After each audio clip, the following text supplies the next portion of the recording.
My sil bullied my autistic son, I defended him, and now my family sides with her. Original post, I, 32F, have a 7-year-old son who's autistic. I also divorced when we found out that Greg, my son, was autistic, because my husband was ashamed of having a weirdo as a son and demanded that we give him up for adoption. I simply denied, he got mad and left.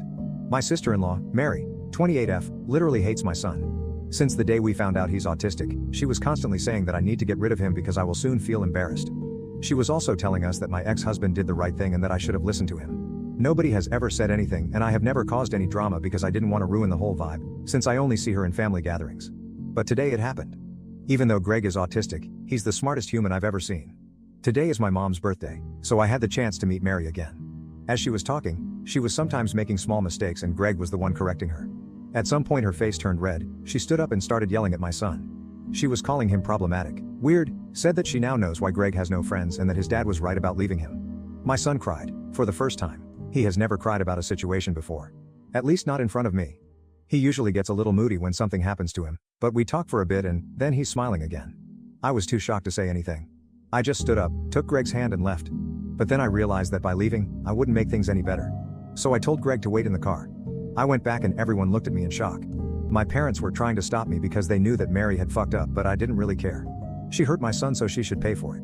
I watched her as she was standing up and walking towards my direction, having this annoying smile on her face. I grabbed her by her neck, barely letting her breathe.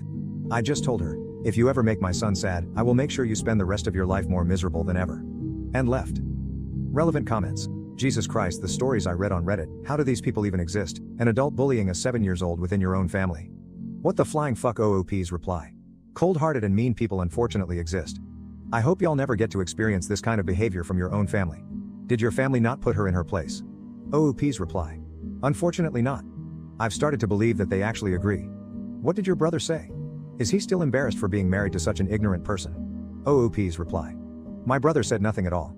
He just silently told her to sit down when I returned, but nothing too special. There is something deeply wrong about a grown adult making an innocent kid cry for no good reason, even worse when it's not even their own kid. It gets worse when you consider autism as effectively special needs. You'd need to be really sick in the head to even go there. Totally understand your reaction though, but definitely be careful with someone like her too. Don't give her the power to damage you both. That aside, he's lucky to have you.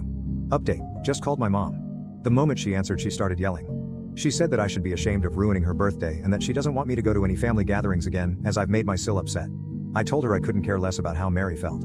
The only thing I cared about was Greg. I reminded her about the times when my sil was talking shit about her only grandchild and asked her how was she able to keep her cool when her beloved Mary was calling her, once again, only grandchild problematic. She answered by saying that she didn't know how to react, so the solution was silence. I asked one more thing. If she agreed with Mary. If she is ashamed of my son. Her answer was hanging up the phone. My brother keeps ignoring my calls. I want to personally thank each and every one of you. Receiving all this support from you guys made me strong again, and because of you and the stories you told me, I have the courage to protect him even more and never give up. Thank you. Relevant comments. You're a good mother. I'm autistic, but my parents think it's demon possession. Going NC was the best thing I did for myself. My kids are also neurodivergent and I do my best to protect them. If your family didn't have your back, you don't need them. If your brother isn't calling you to apologize for his wife, you don't need him. Your responsibility is to your child and protecting him from people like your SIL. If you do choose to go NC, it hurts at first, but it does get better. I wouldn't be surprised if the distance causes them, mother and brother, to reevaluate the situation. OOP's reply. I have chosen not to contact again for my child's sake, and I know it will be hard, but I'm willing to fight for him. Sending hugs to you and your loving family. Y'all know why is Op's mom taking Mary's side? Because she sees her as her only chance of having a normal grandchild, that's all. Sorry you're going through this, Op, but you did the right thing. This had been going on long enough, but it's time to go NC with the abusive family. I wouldn't have done worse honestly if I were you. Now to the next story, story 2. My FIL changed the inheritance because my son has autism, despite my grandfather-in-law's dying wish to provide for him. Before we get into this story, you should know, my son is 5 years old and is nonverbal autistic. When I was pregnant, my grandfather-in-law Robert SR told me that if I had a son and named him Robert IV, he would inherit the family fortune of several $1 million worth of real estate and investments. This was his dying wish that his name lived on. I of course didn't know that my son would be nonverbal autistic, but I agreed to it because I wanted to do what's best for the family. My grandfather-in-law told me that his will was that the property be passed to his son Robert Jr., my FIL, and then to his son and my husband, Robert III, and then left to our son Robert IV, who would most likely pass it on to his son one day. Well, he passed shortly after and left everything to his son with future intentions known and agreed upon. I had my son Robert IV and I thought that would be the end of it. Until a week ago. My FIL has 2 sons. Robert, my husband, the oldest, and Richard, who is the middle child. Robert, my husband, is hardworking, good with money and reliable. My Bill, on the other hand, is not. He can't hold a job. He has multiple kids from different moms that he barely sees, let alone takes care of. He's also been in and out of rehab or jail, petty theft or drug use, etc., nothing major, the last decade. He's been given every opportunity to turn his life around and refuses each time. He's been given cars, job opportunities, places to live that other people who don't have wealthy parents to fall back on would kill for. He never takes it seriously and always takes it for granted. The only reason he is alive right now is being constantly bailed out or enabled by my MIL. Most recently, we've given him our house, at my MIL suggestion, so he could have a place to stay after he got out of rehab and to give him a safe place for his kids to visit so he could try to build a relationship with them. My husband and I needed a bigger place for our growing family anyway, so we agreed to it and bought a second home, and Richard moved into the first. He now pays the mortgage and whatever is needed to maintain the property. It's been a few months and surprisingly he's been making the payments on time despite not having a job. I suspect Neil has been giving him the money. I thought everything was fine until last Sunday when we got together for dinner. My Bill mentioned how he couldn't wait to move to his new place. I asked what he was talking about and he said he was moving into my grandfather-in-law's house. Excuse me. I pulled my husband and Phil into the other room and asked what was going on. My husband had no idea, but my son told me that he was changing the will to leave the property and investment/money my grandfather left behind for our son to Richard. My husband's son would be getting my Phil property and smaller portfolio. Normally I wouldn't care, but this property was promised to my son. My son is nonverbal autistic, which we didn't know about when grandfather-in-law passed away. I'm not sure if he'll ever be able to live on his own or take care of himself after we're gone. My husband and I always planned that if that were the case, our son could move into the property guest house and rent out the main home, which is currently being used as a family beach house for weddings or events or reunions, etc. He could survive off that and the money from the portfolio to pay for a caretaker. This would give him a chance to live independently, and if he turned out to not need additional support in the future, then it was his to pass on or live in or whatever. Before anyone asks, we did not forget about our other two children. Our daughter will inherit the house Uncle currently lives in. Our second son will inherit our current home. Yes, their inheritance will be significantly less than their older brother, but it was never our money to give away. Grandfather-in-law, who was the original owner of the property, made it very clear that he was leaving this for my oldest son and him alone. We want to stand by his wishes. My MIL and BL both knew of this plan. They told me they were supportive of my efforts to provide for our son's future and that I was a good mother for thinking so far ahead. I was deeply upset by this news and asked why he was changing his mind after promising to his father and to my husband that he would pass this on to his grandson and great-grandson. He said that he always intended to respect his father's wishes, but that our son Robert IV didn't live up to the namesake expectations that he's sure grandfather had for an heir. Yep. My son wasn't worthy because he was autistic. Since he knew that my husband would honor his word and leave it to our son, he thought it would be best if he cut my husband out altogether and leave it to his other son Richard. I asked him why he would leave it to someone as reckless as Richard when his youngest Rachel was more financially responsible. He said it was because only a son could be an heir. Apparently my MIL has also been pressing for months to give Richard the home, and that Richard told him that he deserved better than our charity.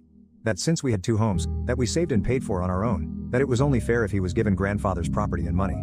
I immediately excused myself, grabbed my kids and left the house. My husband and I talked, and while he's upset about what happened legally, Grandpa left the home to his dad and he isn't obligated to leave it to him in spite of his promise. He says that he's sure we'd find another way to provide for our son if he needs it. That, however, isn't good enough for me. We busted our butts and sacrificed so that we could give all of our children a home to live in someday. Now we're being put into a position where we have to choose which of our children get a home. Not to mention, if our son does need additional support and income, he's going to have to live with us and off of our income and will not have the chance to be independent. This is when I thought about the dirty little secret buried in the family skeleton closet. 2 years ago, my husband and his two siblings were given those DNA tests for Christmas and found out that Richard was only their one-half brother. They confronted MIL, who admitted to having an affair, but she didn't know if Richard was FIL or her lover's child. When she got pregnant, she apparently ended the affair for good and hasn't strayed since. She begged her kids to not tell FIL because Richard needed his support. She said he would disown him and divorce her if he ever knew the truth. For the sake of keeping the peace, and since this wasn't my side of the family drama, I agreed to never speak about it again. But since we're breaking promises and going behind each other's backs, I just might print out his one-half brother status and mail it anonymously to Phil.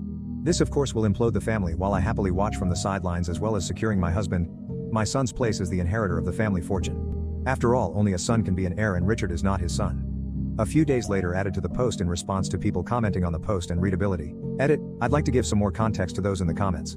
I am not rich by any means at all. My parents grew up in poverty and worked their way up to lower middle class. I'm not educated beyond high school, and even then I was average at best. I'm neurodivergent like my son, but at a higher function level, and did not do well in subjects that did not interest me. My husband and I met on a high school track field, and it was love at first sight. His parents did not want us to be together.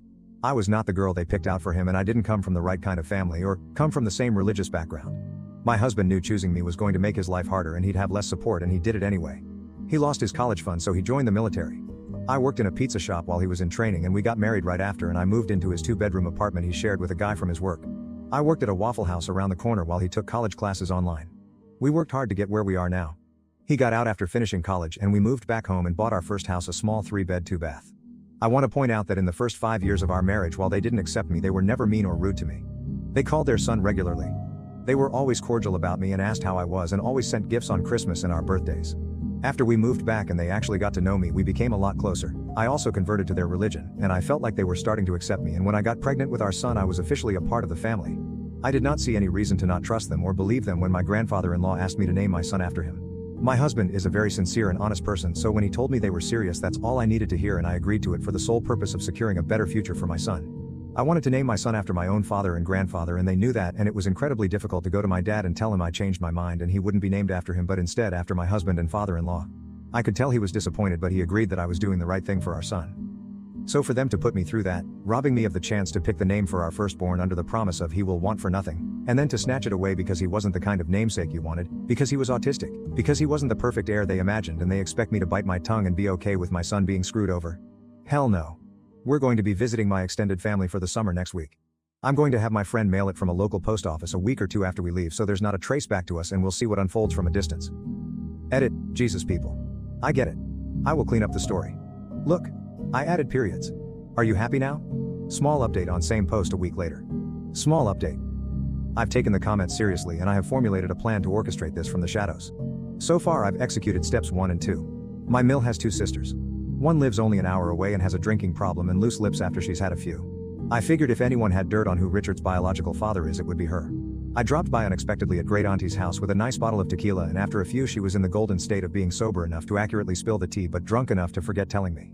I've got a name and that he was local to the area. I've decided to hire a PI whom I just got off the phone with. I've asked him to find the guy and let me know when he does. I'll update with the next step once he's been found. Final update on same post a month later. Final update. I apologize for making everyone wait so long to close this saga. I was visiting my family when one of my children got very sick and was hospitalized for a week.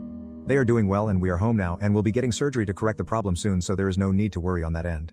That being said, up until a few days ago my entire focus was on my child and their well-being, so I put all of this on the back burner. I found Richard's biological father fairly quickly via PI and requested that he collect an item with saliva on it and send it to a company with Richard's toothbrush I stole while visiting a few weeks ago before I left to see if they were in fact a paternal match before I put my plan into motion. I received confirmation via email and requested Richard's father's address from my PI and got to work. I called my friend and told her to expect a package in the mail and asked her if she could open it and put the sealed, addressed and stamped envelope in the mail for me, and she agreed.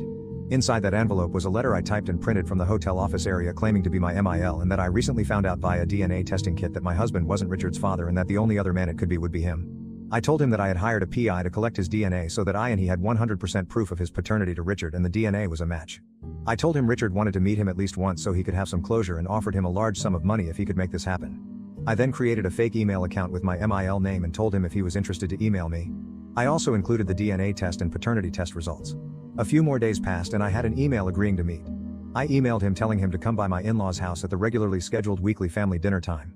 I told him that my husband was aware of the affair and has chosen to forgive me and that he will be present at the meeting to ensure that nothing happens between the two of us, and once Richard has closure my husband will write him the check and he is to leave and not contact me again. He told me that he understands and agreed, but that if Richard wanted to continue a relationship with him he would do it. He never had any children of his own when he was younger and was excited to learn he had a son. I told him that was Richard's choice but to never contact me or my husband again. I also told him to bring the paternity and DNA tests with him as Richard wanted to see them and I didn't have any extra copies. I gave him specific instructions to not knock or ring the doorbell since my daughter gets notifications on her phone when someone rings and she didn't need to know about him unless Richard wanted her to. I told him the door would be unlocked, it always is for family dinners, and we would be waiting in the dining room. In order to spare Rachel from being dragged into this any more than she has. I called her a few days earlier and told her that I had bought tickets to a show happening on the same night as the family dinner and had forgotten about them before I went on vacation, and asked her if she and her husband would like the tickets. She said yes and thanked me, and I went online and purchased 2 tickets and then texted them to her. The only wrench in my plan I didn't anticipate was being in the hospital with my child at the time that all hell broke loose. I was in the hospital with them for about 3 days while my husband was at the hotel with our other 2 when he got the call from File. Mill's affair partner shows up as scheduled with the DNA and paternity tests and thanks my MIL for arranging this meeting. He apologizes to my FIL for what he did so many years ago and that he hopes he can forgive him someday, and then hands the papers to my Phil. He then goes to Richard and tells him he's so grateful that he wanted to meet him and asked if he had any questions for him. Mill doesn't say a word and is completely frozen, and Richard has no idea why this man is shaking his hand trying to hug him as FIL is frantically flipping through the papers. Boom. Fael starts screaming and cursing and comes to Richard's bio father to hit him when Mill comes in between them and starts begging for forgiveness and that it was so long ago and she hasn't seen him in 20 plus years, etc. Fael screams at bio father to get out before he kills him and bio father takes off out the door. Fael flips his shit and calls Mil a lying wait zero re and to get out of house and to expect divorce paperwork from his attorney, and she drops to her knees begging him not to do this and to think of Richard. Fael then turns to Richard and tells him that he's relieved that a lying stealing POS drug addict was never his son and tells him to get out and take his ex-wife with him. He then storms out of the dining room and starts packing all of Mil things and throwing them in the hall by the front door. Richard eventually takes his sobbing mother off the floor and leaves. After they're gone, Fael called my husband and told him what happened, followed by Richard. Richard says that Mill is with him at our house he's renting. He then demands that my husband abandon me and our sick child and fly home so that he can talk to his dad and fix things, and that he doesn't want Mill living with him when he moves to his new house. My husband tells him no, that he will come home as scheduled and talk to Fael then and hang up. My husband then calls me and tells me what has happened, and I ask him what he wants to do. He says he's okay and right now we're just going to focus on our family and we'll deal with this when we get home, and we turn off our phones until then. We get home and I have a million missed calls from everyone. BL got drunk and showed up at Fael house later that night demanding he take her back and that she's his wife not his and it's his job to take care of her and that there isn't room for her at his new house. My Fael, as predicted, tells him that there is no new house now or ever, that only his son will ever inherit that house and to get out. BL then punched Phil and Phil called the cops and had him arrested. Fael froze all of the bank accounts so Miel couldn't bail him out. Sil finds out about this the next morning when Mill calls her freaking out that Richard never came home the night before and Fiel has blocked Mill's number so she can't call him. Rachel calls her dad and tells her what happened the night before and that Richard is in jail. Rachel then lets it slip that she already knew. He then asks if Richard or Mil knew and she tells him that they did, and he told her he was disappointed that he didn't tell her the truth before and hangs up. Rachel called Mil and told her Richard was in jail and Mil tried to bail him out but couldn't because her cards were frozen, and Sil asked her husband if he'd bail him out but he refused since her father and his father are business associates and that he's not going to get involved, and that was that. Richard was in jail for a few days on assault charges when we got home and got caught up to speed on everything that happened. My husband went and bailed Richard out, solely for his niece's sake, and gave him a ride back to our rental home. He then went to Fiel house so they could talk. Fiel asked if he knew and my husband told him he did. Phil asked him why he didn't tell him the truth and my husband told him he wanted to but that his mom begged him not to and that she was sorry and that it would never happen again and that he wanted to protect both of them and his siblings from the pain of a divorce. Fiel told him he understood and that his mother shouldn't have put that burden on him and that he doesn't know what he would have done if he was in his position but that he forgives him. He told Phil he bailed Richard out and Phil says he doesn't care and that my husband can be there for him as his brother but he's done having him for a son. He says that Richard knew for years that someone who wasn't his father had bailed him out and taken care of him again and again and Richard never appreciated it and that he was done. He asked Phil if he was really divorcing his mother and he said he was. If she had told him about the affair when it happened they maybe could have worked past it, but she lied to him for decades and he can't forgive that, and he can't forgive that she passed off another man's child as his son. He's done with her and never wants to see either of them again. He then apologized to my husband about the house and that he knew it was wrong and that all of this has reminded him about the importance of keeping your vows or promises. He would have his attorney correct the will to its original state before filing divorce proceedings. Fiel and Mil signed a prenup with an infidelity clause so she will get nothing she didn't come into the marriage with, so she cannot interfere with the will or the house anymore. He did however request that my husband honor his request and not allow Mill or Richard access to the property. My husband agreed but said that he still needed to make sure that his mother was taken care of. Regardless of what happened, she's still his mother. Fiel then offered to build a Mill suite at our rental home with Bill so she could have somewhere to live and someone could keep an eye on Richard and his kids. My husband asked if he would drop the charges against Richard for the sake of his kids and my Fiel said he'd see what he could do about it. My husband thanked him for talking to him and that he'd see him again once our child was feeling better. My husband called my Mil, who is still a wreck, and told her what they talked about and about her moving in with Richard and she's lost it. My husband then reminded her of their prenup and that he had kept her secret for as long as he did and now he needed to stand with his dad, and she reluctantly agreed.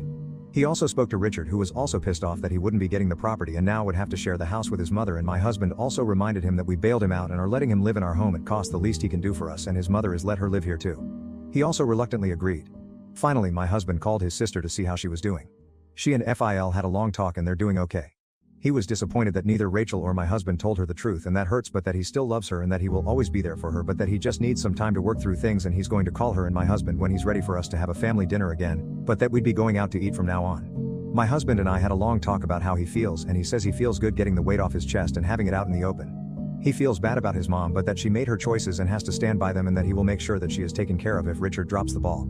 We aren't sure what that looks like yet, but we'll cross the bridge when we get to it. I asked him how he felt about the will being reinstated and he said that he's relieved that we don't have to worry our son anymore and that he's grateful that everything worked out the way God intended it to. As for Richard's bio father, he emailed me after the dinner and asked what the hell happened, and I told him my husband couldn't handle seeing the man who slept with his wife in person and lost it. He was free to reach out to Richard and arrange a meeting if he wanted to and to not contact me again. I sent him Richard's phone number and deleted the email address. I have no idea if they are in contact or have any current plans to meet. Thank you to everyone for following my story and for all of your advice. I hope I never have to do this ever again. Being a master manipulator just isn't for me and is quite frankly exhausting, but for my son it will always be worth it. Thank you for watching. If you haven't subscribed yet, please do so and hit the notification bell to stay updated with more shocking real-life stories happening around you.